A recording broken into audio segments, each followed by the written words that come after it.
পাথর দিয়ে মারে, বিচার কবে হবে? বিচার কবে হবে? আবার আরেক এলাকায় কয়জন মানুষ জীবন হারালো। কেন এই বিশৃঙ্খলা? আল্লাহর নিয়ামতের নাশকরি করলে এরকম বিশৃঙ্খলা। শহীদদের জন্য আমরা দোয়া করি। জুলাই শহীদদের জন্য দোয়ার কথা তো বলেন। জুলাই আগস্টের বিপ্লবের মান কি আমরা রক্ষা করেছি? কখনো করে। তাদের রক্তের মান যদি রক্ষা করতাম তাহলে আমরা ঢাকাতে জাতিসংঘের অফিস খুলতে দিতাম না।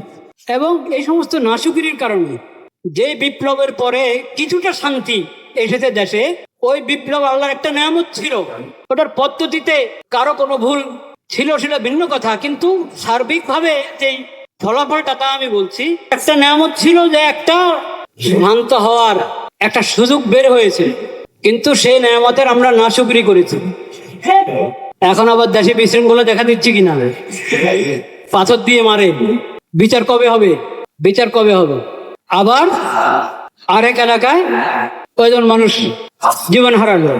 কেন এই বিশৃঙ্খলা? আল্লাহর নিয়ামতের নাশকরি করলে এরকম বিশৃঙ্খলা। এখনো সময় আছে।